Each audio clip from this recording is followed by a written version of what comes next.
টা খাওয়ার জন্য কিছু পাট শাক লাগানো হয়েছে অল্প একটু জায়গার ভিতরে, মানে অল্প কয়েকটা পাট শাকের লাগানো হয়েছে যাতে হচ্ছে যে নিজেরা খাইতে পারি। কারণ হচ্ছে পাট শাক খেতে আমার আম্মু অনেক পছন্দ করে, বা অন্যরাও আমিও একেবারেও পছন্দ করি না, আবার অপছন্দ করি না, মানে রান্না করলে খাই এটা আর কি। ঠিক আছে, কে কে পাট পাতা খেতে পছন্দ করো অবশ্যই জানাবা। জানো, আগে যখন আমরা আমরা তো ঢাকা থাকতাম, তখন অনেক ছোট ছিলাম, যখন গ্রামে আসতাম না, তখন এরকম পাট গাছ থাকতো। তখন আমি একদিন বলছিলাম চল আমরা পাট পাতা খেয়ে আসি, বুঝছো, সবাই যে কি হাসছিল।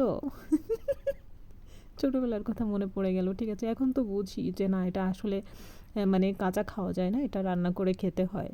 আর এদিক দিয়ে দেখো ওই যে মানে গ্রাস ওপার আছে না, গ্রাস ওপার যেটা, ওইটা হচ্ছে এখানে অনেক ছিল। আমি হাত দিয়ে এরকম দিচ্ছিলাম আর ওরা উড়াল দিতেছিল। আর এখানে হচ্ছে যে ছোট বলতেছিল যে একটু মানে পাট পাতা একটু খাইতে পারো। তো আমি তো কাঁচা কোনোদিনও পাট পাতা খাইনি, তো একটু ট্রাই করতেছিলাম যে পাট পাতা কাঁচা খেতে কেমন লাগে। একদম কেমন লাগতেছে জানো, একদম বিচ্ছিরি বিচ্ছিরি, মানে বিজল বিজল টাইপের। ইস, আমার মুখে টেস্ট বারটাই নষ্ট হয়ে গেল, মানে এরকম লাগতেছিল। ছোট জানে যে এটা না, ভাল লাগে না, তাও ছোট আমাকে দিয়ে ট্রাই করাইছে, বুঝছো। এখন ট্রাই করে আমার জিব্বা টিব্বা কেমন হয়ে গেছে, এখন আমি মুন্না দিয়ে যে মুছতেছিলাম। বুঝতে পেরেছ?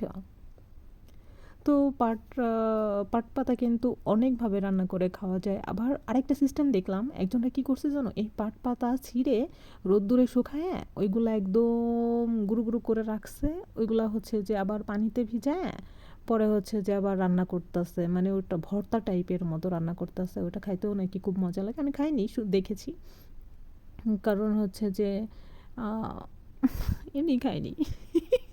ওরকমভাবে তো কেউ আর আমাদের বাসায় ওরকমভাবে কেউ রান্না করে না, ঠিক আছে। তো বৃষ্টি নামছে তো একদম গাছগুলা দেখছো একদম সতেজ হয়ে গেছে। আসলে কি জানো, আল্লাহ তালার সৃষ্টি সব কিছুই সুন্দর, তারপরে রহমতের বৃষ্টি পড়েছে।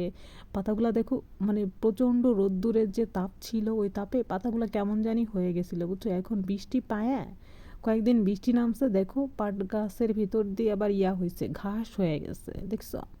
মানে এত পরিমাণে, মানে হয়েছে, ওদের গ্রোথ হয়েছে, ঠিক আছে, বৃষ্টির পানি পেয়ে। এখানে আমি কি জানি বলে হাসতেছিলাম, ওইটাই বলতেছিলাম যে ওদের গ্রোথ হয়েছে। এখন ছোট বলতেছে হ্যাঁ, মানে দুগলা ঘাসের গ্রোথ হয়। অবশ্যই হয়, একটু কমেন্টে জানাও তো। ভালো মাটি, পানি, সার এগুলো পাইলে তো হবেই, তাই না?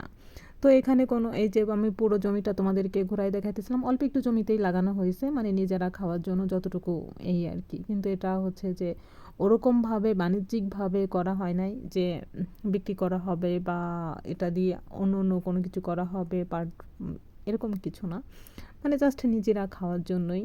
আর যে মানে খড়িগুলা হবে, ওই খড়ি দিয়ে হচ্ছে যে মাটির চুলায় রান্না করার জন্য কাজে লাগবে। দেখছো সিস্টেম, এক সিস্টেমে কয় সিস্টেম হয়ে গেল। তো টাটা।